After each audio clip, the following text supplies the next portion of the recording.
Hello everyone. तो आज हम some basic principle and technique का नया टॉपिक लेने जा रहे हैं, दैट इज़ होमोलोगस सीरीज।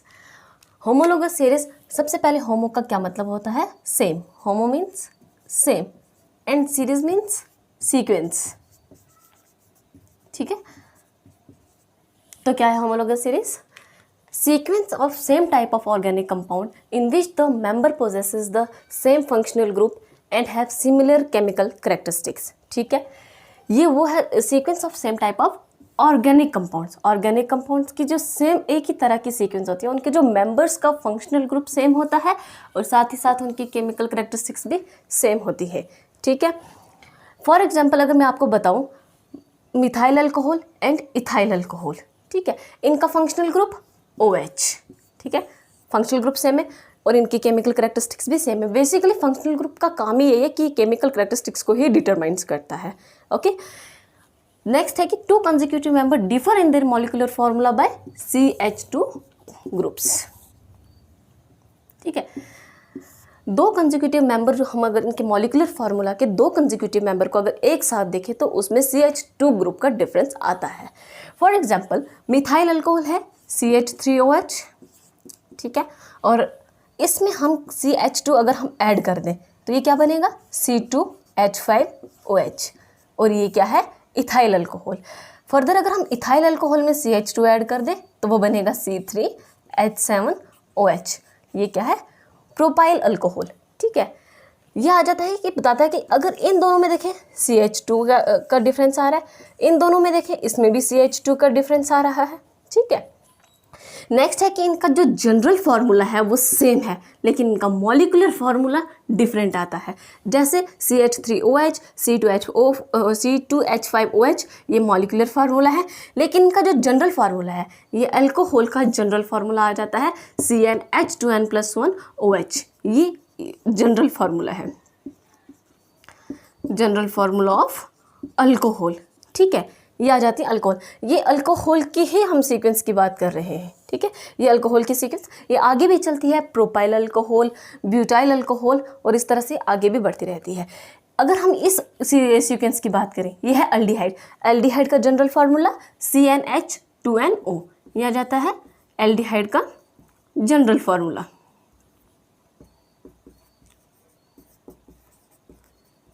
ठीक है, इसमें भी उसी तरह से molecular formula HCHO methanol and ethanol CH3CHO।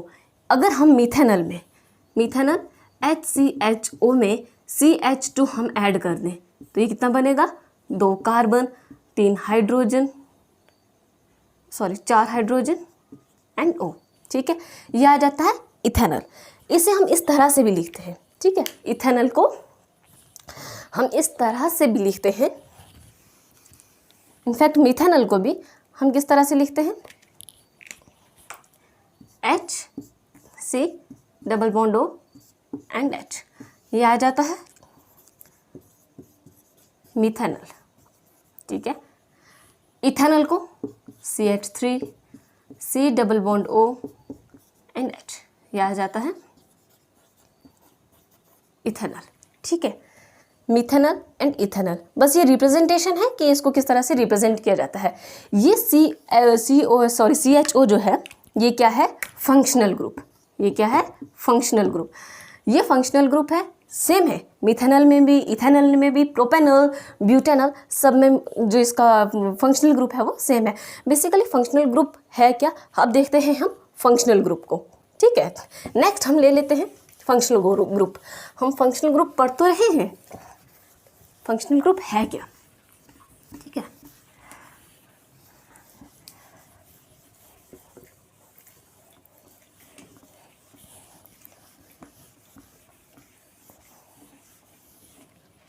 ठीक है,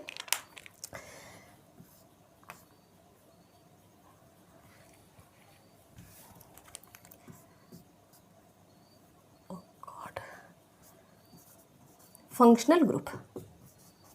ठीक है, फंक्शनल ग्रुप को हम कैरेक्टरिस्टिक ग्रुप भी कहते हैं।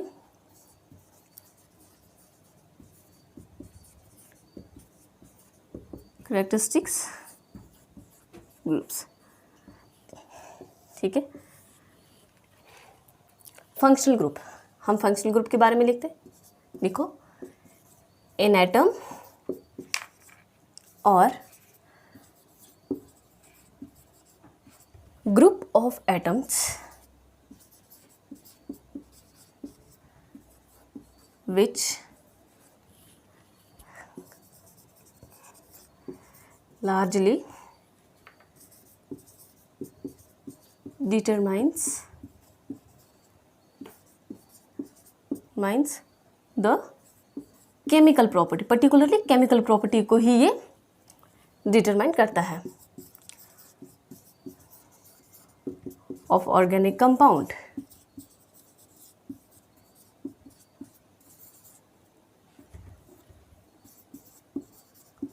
ठीक है, ऑर्गेनिक कंपाउंड की केमिकल प्रॉपर्टी को ही फंक्शनल ग्रुप डिटरमाइन करता है।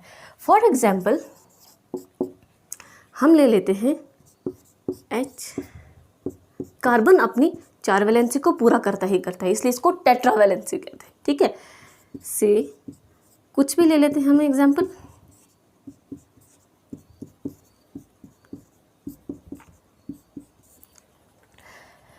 ब्यूटेन। ब्यूटेन में इस स्ट्रक्चर में हाइड्रोजन को OH ने रिप्लेस कर दिया। ठीक है, जब हाइड्रोजन को OH रिप्लेस करेगा तो ये कुछ इस तरह का स्ट्रक्चर बन जाएगा।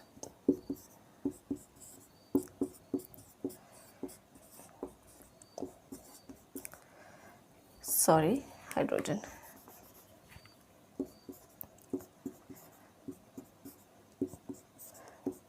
ठीक है, यहाँ पर हाइड्रोजन को OH ने रिप्लेस कर दिया। अब OH क्या है? ये एक फंक्शनल ग्रुप है। ये क्या है? एक फंक्शनल ग्रुप है। ठीक है, ये फंक्शनल, ये पूरे इस स्ट्रक्चर के केमिकल प्रॉपर्टीज को डिटरमाइन करता है। और ये है एक हाइड्रोकार्बन। ठीक है, ये है एक क्या? हाइड्रोकार्बन। इस हाइड्रोकार्बन में जब इस फंक्शनल ग्रुप OH ने रिप्लेस किया तो इसने इसकी केमिकल प्रॉपर्टीज़ को भी चेंज कर दिया, क्योंकि फंक्शनल ग्रुप का काम ही यही है कि ये केमिकल प्रॉपर्टीज़ को डिटरमाइन करता है। ठीक है, हम पढ़ तो रहे हैं कि हाइड्रोकार्बन। अब हाइड्रोकार्बन है क्या? नाम से ही पता चलता है कि हाइड्रोकार्बन क्या है? Consist of 2 element. ठीक है, कंसिस्ट ऑफ 2 एलिमेंट। कौन कौन से? Hydrogen and carbon. 2 एलिमेंट कौन कौन से? Hydrogen and carbon. ठीक है, हाइड्रोकार्बन वो है जिसमें 2 एलिमेंट हाइड्रोजन एंड कार्बन आते हैं। ठीक है, हाइड्रोकार्बन तो पढ़ रहे हैं, अब हाइड्रोकार्बन के बारे में थोड़ा सा और देख लेते हैं, फिर हम नेक्स्ट टॉपिक की ओर मूव करते हैं। हाइड्रोकार्बन की छोटी सी क्लासिफिकेशन देखते हैं। ठीक है,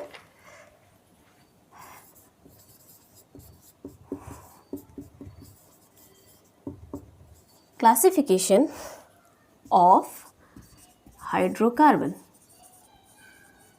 हाइड्रोकार्बन, ठीक है, क्लासिफिकेशन ऑफ हाइड्रोकार्बन। हाइड्रोकार्बन हमने लास्ट टॉपिक में जो हम क्लासिफिकेशन ऑर्गेनिक कंपाउंड्स की थी, तो उसमें हमने देखा था कि एलिफेटिक कंपाउंड जो ओपन चेन होते हैं, दूसरी तरफ क्लोज चेन कंपाउंड्स आते हैं। ठीक है, उसी तरह से हाइड्रोकार्बन की भी क्लासिफिकेशन आती है। हाइड्रोकार्बन जो होते हैं क्लासीफाई किए गए हैं आगे एलिफेटिक, एरोमेटिक एंड होमोसाइक्लिक में। ठीक है,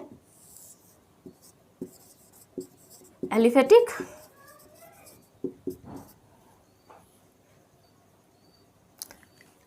हाइड्रोकार्बन की classification aliphatic compounds, aromatic compounds,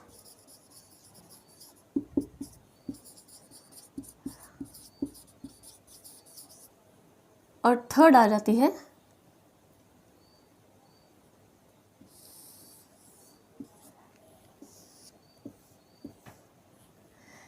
aliphatic, aromatic and alicyclic. ठीक है, एलिफेटिक कंपाउंड्स फर्दर 2 तरह के होते हैं।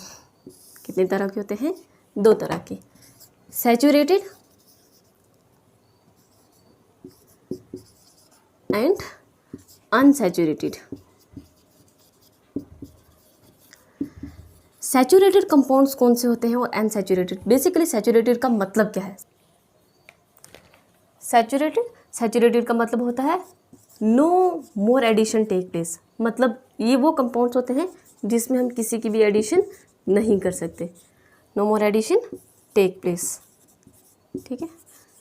और सैचुरेटेड में क्या आ जाता है आगे? सैचुरेटेड की आगे अगर बात करें तो ये आ जाते हैं एल्केन्स। जो एल्केन्स होते हैं वो सैचुरेटेड कंपाउंड्स होते हैं, ठीक है, कंपाउंड्स। और जो अनसैचुरेटेड कंपाउंड्स होते हैं, ठीक है, अनसैचुरेटेड कंपाउंड की अगर बात करें तो इसमें जैसे सैचुरेटेड कंपाउंड में हम इसमें और एडिशन नहीं कर सकते, अनसैचुरेटेड कंपाउंड्स में हो सकती है, ठीक है। अनसैचुरेटेड कंपाउंड आगे कौन कौन से होते हैं? Alkenes and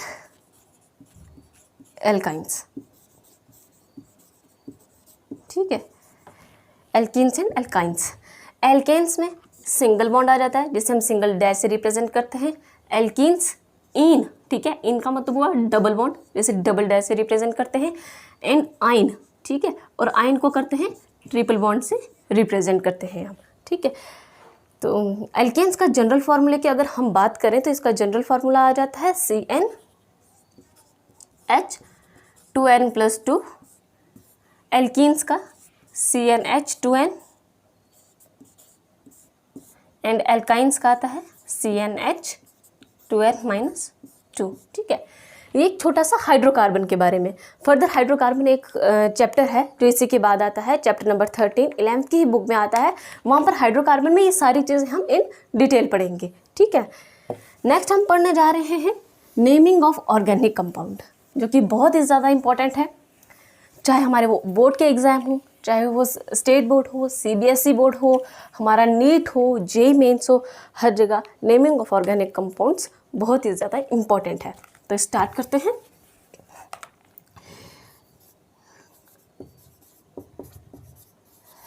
naming of organic compounds, ठीक है।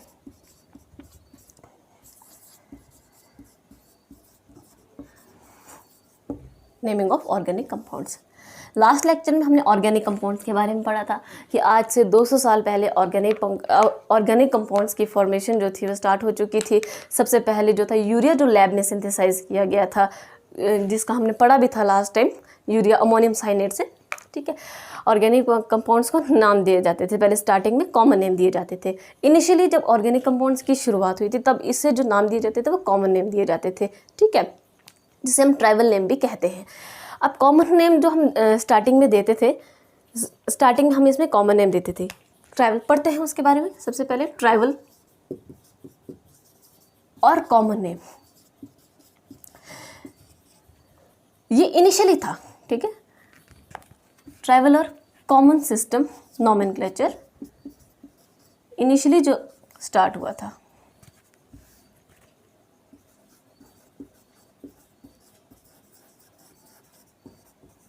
ठीक है।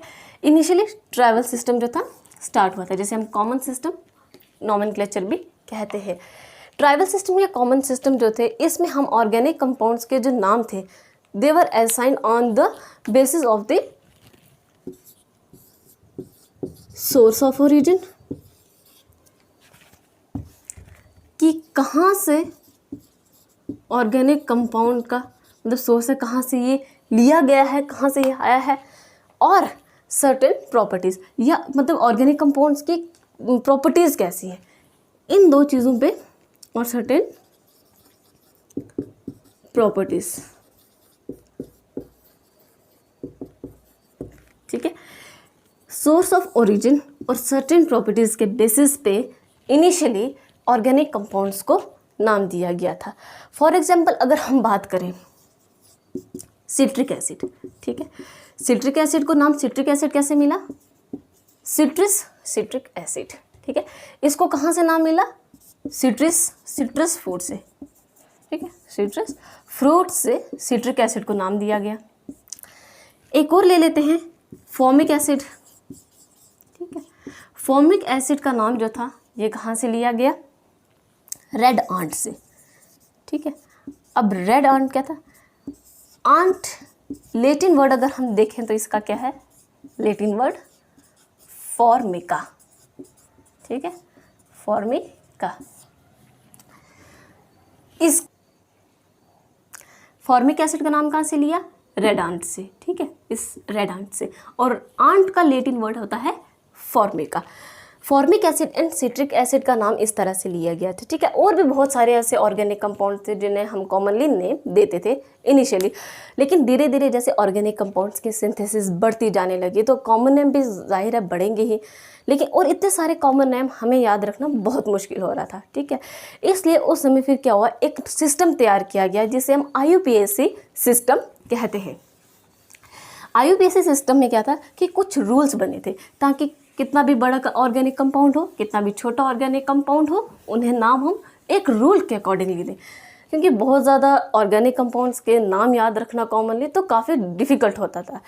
आज भी हम कुछ कॉमन नेम्स जो होते हैं वो यूज़ करते हैं, जैसे कि एग्जाम्पल के तौर पे मैं आपको बताती हूँ, C6H5NH2, ये क्या है, एनिलीन, ये कॉमन नेम है, ठीक है, ये क्या है, कॉमन नेम है, एनिलीन इसका कॉमन नेम है। एक और बात करते हैं हम जिसकी, CH3COOH, ये क्या है, एसिटिक एसिड, ठीक है, एसिटिक एसिड। ये नाम हम आज भी यूज़ करते हैं, ठीक है। और ऐसे नाम हम कभी यूज़ करते हैं कॉमनली जो होते हैं, कभी कभी क्या होता है कि ऑर्गेनिक कंपाउंड्स जो होते हैं ये बहुत ज़्यादा लेंथी होने लग जाते हैं, तो उस केस में हम ऐसे कॉमन नेम का यूज़ करने लगते हैं, ठीक है। अब जो हम नेक्स्ट पढ़े हैं वो पढ़ेंगे IUPAC nomenclature of organic compounds. ये सेकंड नॉमेनक्लेचर आ जाता है, ठीक है, सेकंड सिस्टम आ जाता है, कौन सा हमारा, IUPAC सिस्टम ऑफ नॉमेनक्लेचर, ठीक है, IUPAC सिस्टम ऑफ नॉमेनक्लेचर, ठीक है। ये सिस्टम कब बना, जब हमारे लिए ऑर्गेनिक कंपाउंड्स को कॉमनली नाम याद रखना जो उसके थे वो बहुत ही ज़्यादा मुश्किल होते जा रहे थे, क्योंकि बहुत ज़्यादा ऑर्गेनिक कंपाउंड्स होने लगे थे और इतने ज़्यादा ऑर्गेनिक कंपाउंड्स के कॉमनली नेम याद रखना काफ़ी ज़्यादा मुश्किल होता था। इसलिए एक नया सिस्टम आया, IUPAC system, IUPAC system. And IUPAC stands for international union of pure and applied chemistry, ठीक है। यहाँ पर IUPAC किसको स्टैंड करता है, international union of pure and applied chemistry. अब इसमें क्या था कि ऑर्गेनिक कंपाउंड को नाम दिया जा रहा था किस तरह से,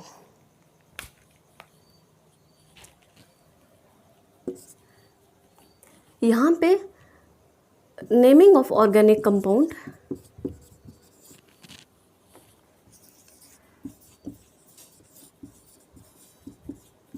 ऑर्गेनिक कंपाउंड्स को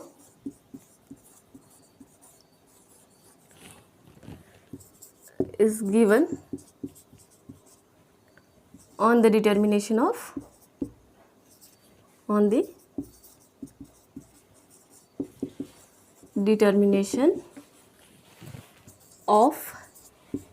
parent chain and the functional group attached to it, ठीक है, and the functional group attached to it, ठीक है। यहाँ पर ऑर्गेनिक कंपाउंड को नाम दिया जाता था पेरेंट चेन को देख के, और उस पेरेंट के चेन के साथ किस तरह का फंक्शनल ग्रुप है, वो ब्रांच्ड है, स्ट्रेट है, किस तरह का है, कौन सा फंक्शनल ग्रुप उसके साथ है, उसके बिहाफ पे हम यहाँ पर ऑर्गेनिक कंपाउंड को नाम देते थे, ठीक है। जैसे मैं आपको एक बताऊँ, CH3 CH3 CH2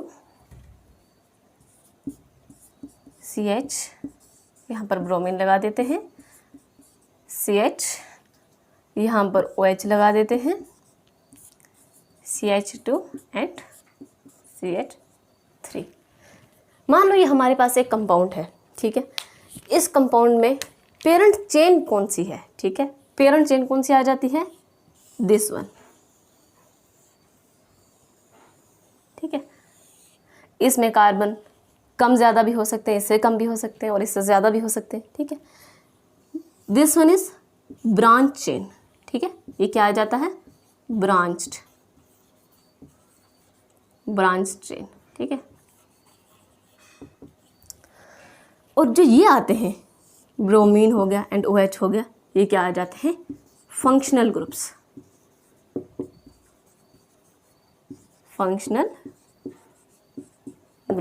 ठीक है। ये फंक्शनल ग्रुप्स, ये ब्रांच चेन और ये है पेरेंट चेन,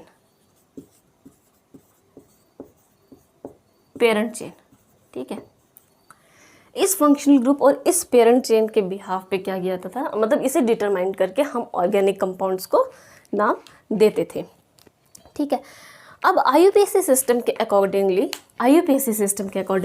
जो हम ऑर्गेनिक कंपाउंड्स को नाम देते थे, उसमें उसके कुछ इस तरह से बनाया गया था। अकॉर्डिंग टू IUPAC,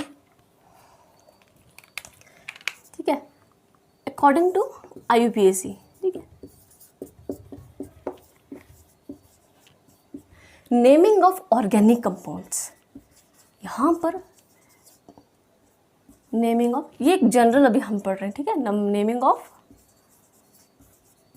अभी हमने नेमिंग वगैरह स्टार्ट करनी है। नेमिंग ऑफ ऑर्गेनिक कंपाउंड्स,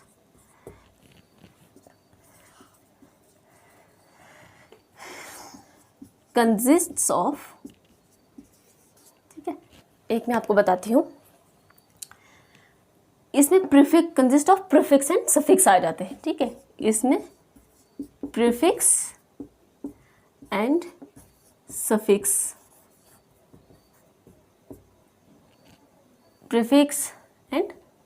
आ जाते हैं, ठीक है।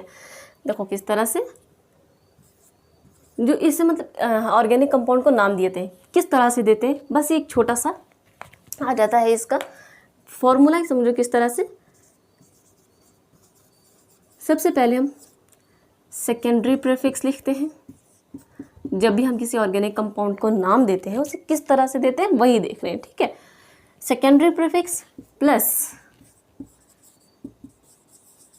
Primary prefix plus word root plus primary suffix plus secondary suffix, ठीक है, ठीक है। Secondary prefix, primary prefix, word root, primary suffix and secondary suffix, इसको हम इस तरह से, मतलब ऑर्गेनिक कंपाउंड को जो नाम दिया जाता है वो कुछ इसको फॉलो करके दिया जाता है, ठीक है। ये एक ऐसा मतलब रूल बना था उस समय कि इसको फॉलो करके हमें क्या करना है, ऑर्गेनिक कंपाउंड को नाम देना है, ठीक है। नेक्स्ट हम IUPAC स्टार्ट करते हैं। अब देखो इसमें हम देखते हैं कि वर्ड रूट क्या है। हम वर्ड रूट बोल तो रहे, लेकिन वर्ड रूट है क्या। वर्ड रूट क्या था कि उस समय कितने नंबर ऑफ कार्बन एटम है उन्हें नाम दिया गया था, ठीक है। ऑर्गेनिक केमिस्ट्री में कितने नंबर ऑफ कार्बन एटम हैं उन्हें नाम दिया गया था। स्टार्ट करते हैं IUPAC और इसी में देखते हैं किस तरह से नाम दिए गए थे, ठीक है। IUPAC nomenclature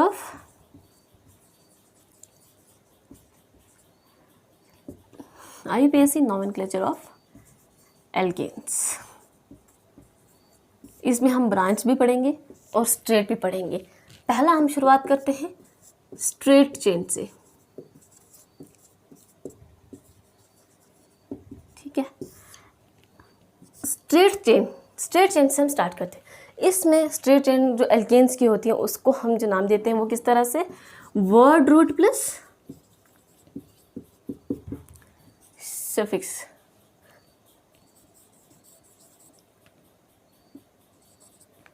ठीक है, वर्ड रूट प्लस सफिक्स, और I must say primary suffix, ठीक है, primary suffix.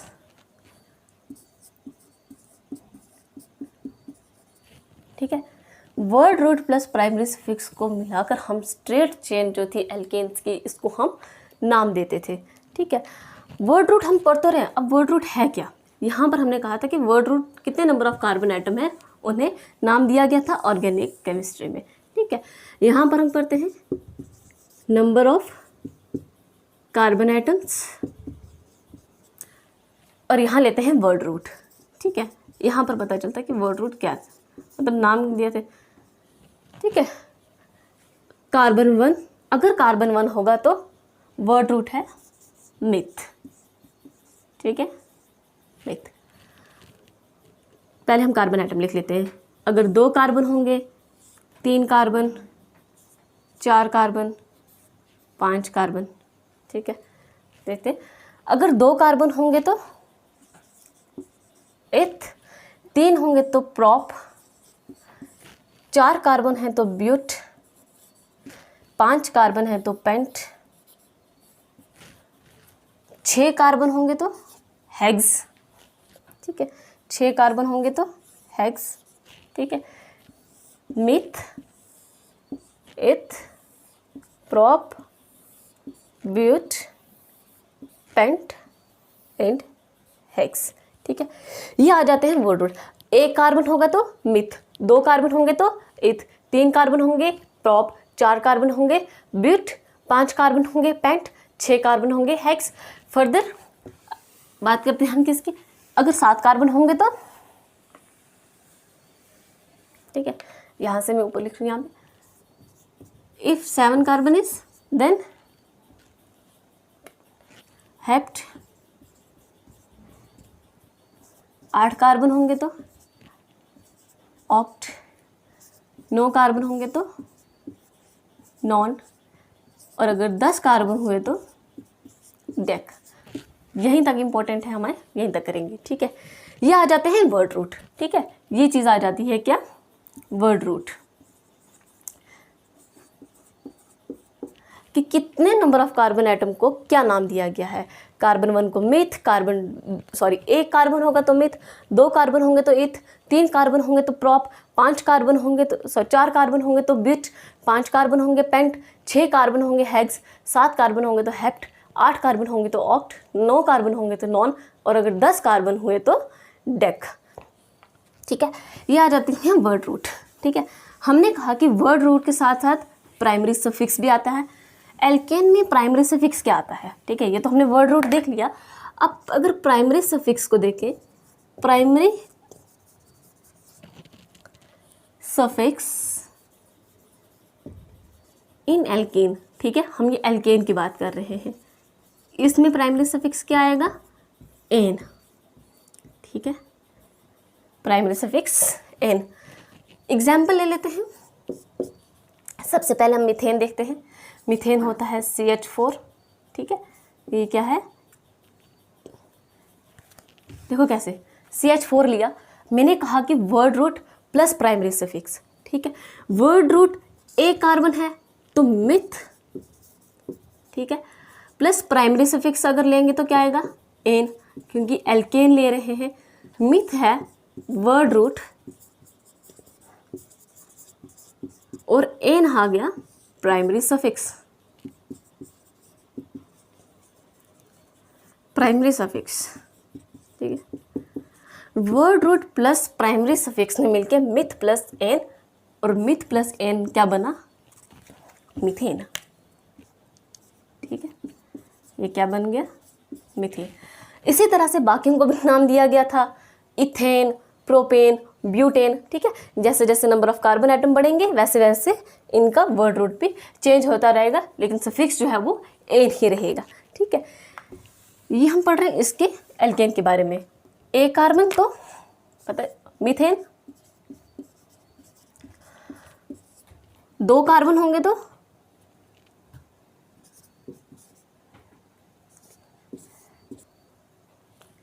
Methane CH4, ethane C2H6, next आ जाता है प्रोपेन, ठीक है, और प्रोपेन का मॉलिक्यूलर फार्मूला C3H8, ठीक है। अगर हम ध्यान से देखें इनके बीच में भी CH2 का डिफरेंस आ रहा है, इसके बीच में भी CH2 का डिफरेंस आ रहा है, ठीक है। CH4 में जब हम CH2 ऐड करेंगे तो कितने बनेंगे, 2 कार्बन 6 हाइड्रोजन, ठीक है। C2H6 में जब हम CH2 ऐड करेंगे तो ये 3 कार्बन और 8 हाइड्रोजन, ये बन गया ethane. This one is propane and CH4 is methane, ठीक है। हम अगर ध्यान से देखें तो मीथेन और इथेन में CH2, इथेन और प्रोपेन में CH2 का डिफरेंस आ रहा है, ठीक है। मतलब अगर दो कंसेक्यूटिव हम अगर मॉलिक्यूलर फार्मूला ले लें, दो कंसेक्यूटिव मेंबर के मॉलिक्यूलर फार्मूला में CH2 का डिफरेंस आता है, जैसे कि हमने होमोलोगस सीरीज में पढ़ा था, ठीक है। C3H8 मिथ प्रोप, उसी तरह से हम ब्यूटेन का भी बना लेते हैं, ठीक है, पेंटेन का भी बना लेते हैं, हेक्सेन का भी बना लेते हैं, ठीक है। देखो इजी है बनाना। इसमें CH2 हम ऐड करेंगे, जैसे हमने कहा इसमें CH2 ऐड किया तो C2H6 बना, C2H6 में CH2 ऐड किया तो C3H8 बना। इसमें जब हम CH2 ऐड करेंगे तो कितना बनेगा, C4H10, ठीक है। ब्यूट है 4 कार्बन, ठीक है, प्रॉप 3 कार्बन, इथ 2 कार्बन, मिथ 1 कार्बन, ठीक है। पेंटेन C5 5 कार्बन होंगे और हाइड्रोजन 12, हेक्सेन 6 कार्बन और हाइड्रोजन 14। सिमिलरली हेक्सेन के साथ इसके बाद हेप्टेन, ठीक है, हेप्टेन में 7 कार्बन और 16 हाइड्रोजन, 8 कार्बन एंड 18 हाइड्रोजन। इसे क्या नाम देंगे, हेप्टेन के बाद 8 कार्बन को ऑक्ट और सफिक्स एन, ठीक है। C9H20 non N and C10H22 decane, क्योंकि यहाँ पर क्या है 10 कार्बन इसलिए deck, 9 carbon non, 8 carbon oct, 7 carbon and hept, ठीक है। ये तो आगे किसकी, एल्केन की नेमिंग, कि अगर 1 कार्बन होगा तो मीथेन, 2 कार्बन हुए इथेन, 3 हुए प्रोपेन, 4 कार्बन के लिए ब्यूट और प्राइमरी सफिक्स लगा के एन, 5 कार्बन में पेंटेन, 6 कार्बन में हेक्सेन, 7 कार्बन में हेप्टेन, 8 में ऑक्टेन, 9 में नॉनेन एंड 10 में डेकेन, ठीक है। ये तो इसकी हम नेमिंग पढ़ चुके हैं। किसकी है ये नेमिंग, एल्केन्स की नेमिंग हमने पढ़ी और ये हमने स्ट्रेट चेन में पढ़ा, ठीक है। अब जो नेक्स्ट है हमारा वो है ब्रांच चेन, ठीक है। नेक्स्ट क्या आ गया हमारा, ब्रांच्ड चेन, ठीक है। अब ये ब्रांच चेन क्या होती है, पेरेंट चेन के साथ एक छोटी छोटी चेन्स लगी होती हैं, कार्बन चेन, ठीक है, वो ब्रांच चेन होती है। लिखते हैं इसके बारे में, small chains of carbon atom attached at one or more carbon atom of parent chain, ठीक है। एग्जाम्पल लेते हैं, एग्जाम्पल से अच्छे से समझ में आ जाएगा। CH3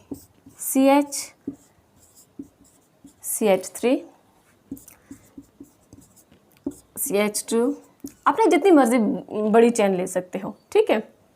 CH2 CH2 CH3 CH2 CH3, terminal positions पे मिथाइल ग्रुप्स हैं, ठीक है। ये देखो ये टर्मिनल पोजीशंस आ गई, ठीक है, ये मिथाइल ग्रुप। ये आ जाती है ब्रांच्ड, ठीक है, ये क्या आ जाती है ब्रांच्ड, छोटी छोटी जो चेन्स होती है ब्रांच चेन्स। जो ये पूरी ये क्या है पेरेंट चेन, ठीक है, ये क्या है पेरेंट चेन, और ये है ब्रांच्ड चेन, ठीक है। पेरेंट चेन के साथ ही ब्रांच चेन होती है। छोटी छोटी चेन्स होती हैं जो पेरेंट चेन के साथ लगी होती है, ठीक है। इन चेन्स को, ये जो ब्रांच चेन्स होती है ना, इनको कहा जाता है अल्काइल ग्रुप्स, ठीक है, इसे कहा जाता है अल्काइल ग्रुप्स, ठीक है। इन चेन्स को कहते हैं, ठीक है। करते हैं देखते हैं ये अल्काइल ग्रुप्स जो है ये क्या है, छोटी छोटी ब्रांच चेन जो पेरेंट चेन के साथ अटैच्ड होती हैं, ठीक है।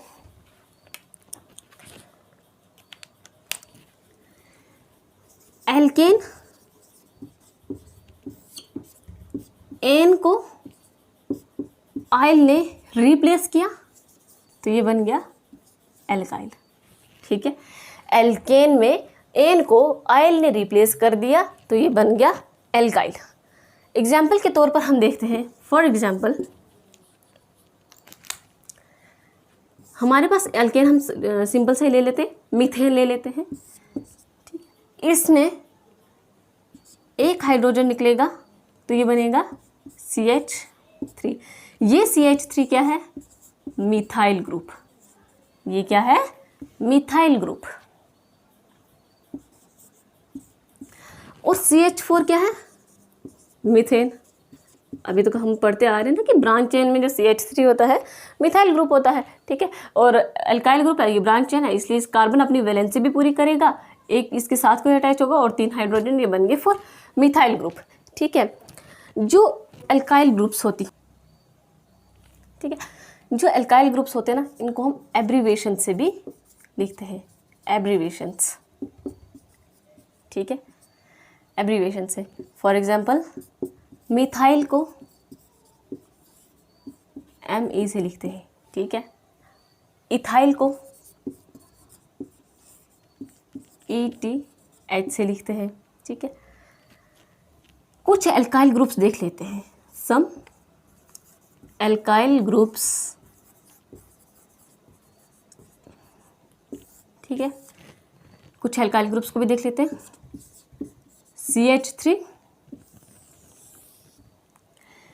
CH3 को नाम क्या देंगे, ये इसका आ जाता है स्ट्रक्चरल फार्मूला, ठीक है। यहाँ पर हम लिख लेते हैं स्ट्रक्चरल फार्मूला, और यहाँ पर नेम ऑफ द कंपाउंड, ठीक है।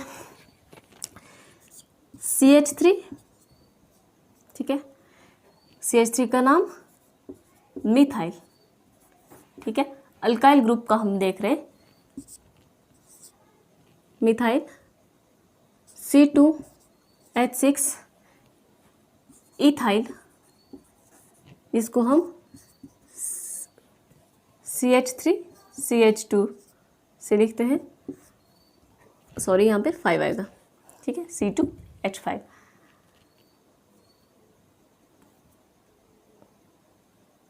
हाँ ठीक है, ठीक है। नेक्स्ट प्रोपाइल, ठीक है, ये एल्काइल ग्रुप्स के हम नाम देख रहे हैं, ठीक है। 4 कार्बन तो ब्यूट अल्काइल ग्रुप है तो आइल,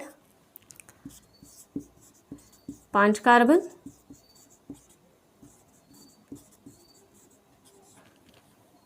पेंट, अल्काइल ग्रुप्स की बात कर रहे हैं तो आइल, 6 कार्बन, 6 कार्बन में हेक्स आइल, ठीक है। 7 कार्बन होंगे तो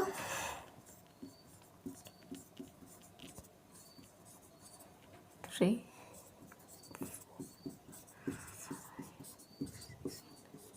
ठीक है।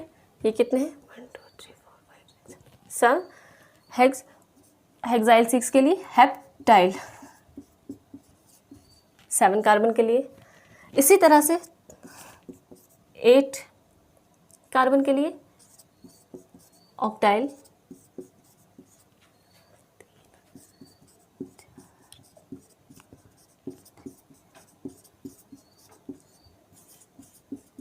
ठीक है। और इसी तरह से हम क्या करते हैं, इनको नाम भी देते हैं। जैसे मैं एब्रीवेशन की बात कर रही थी ना, एग्जाम्पल ले लेते हैं तो किस तरह से हम नाम देते हैं एब्रीवेशन। मिथाइल के लिए ME यूज़ कर लेते हैं, इथाइल के लिए ETH यूज़ कर लेते हैं, प्रोपाइल के लिए PRO यूज़ कर लेते हैं। इसी तरह से हम बाकियों के लिए भी यूज़ कर लेते हैं, ठीक है। ये तो आगे क्या अल्काइल ग्रुप्स के कुछ स्ट्रक्चरल फार्मूला और उसके नेम्स। अब जो अल्काइल ग्रुप्स है ना, हमने ब्रांच चेन के बारे में पढ़ रहे हैं, तो इसमें भी हम अल्काइल ग्रुप्स के बारे में देखते हैं कि कुछ अल्काइल ग्रुप्स जो है वो एज अ ब्रांच भी होती हैं, ठीक है। कुछ alkyl group as a branch भी होती हैं।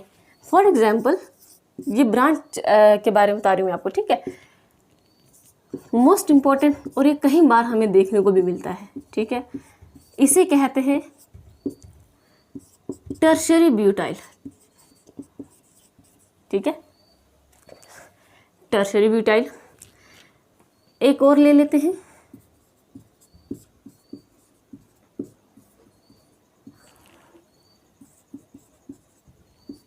ये क्या है,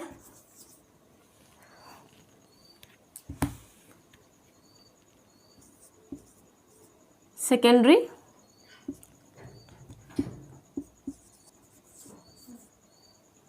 ब्यूटाइल, ठीक है। ये कुछ आ जाते हैं अल्काइल ग्रुप्स, ठीक है। Tertiary butyl, secondary butyl, tertiary को TERT भी लिख लो, याद रहेगा, ठीक है। टर्शियरी ब्यूटाइल, सेकेंडरी ब्यूटाइल, ऐसे और भी बहुत ज़्यादा आ जाते हैं। ये वो हैं जो एज अ ब्रांच होती हैं, ठीक है, एज अ ब्रांच। ऐसे अल्काइल ग्रुप्स हैं जो एज अ ब्रांच होती हैं। एक एग्जांपल ले लेते हैं, जैसे एक चेन है हमारे पास, पेरेंट चेन में देखते हैं ब्यूटाइल ग्रुप जो है ये कैसे है।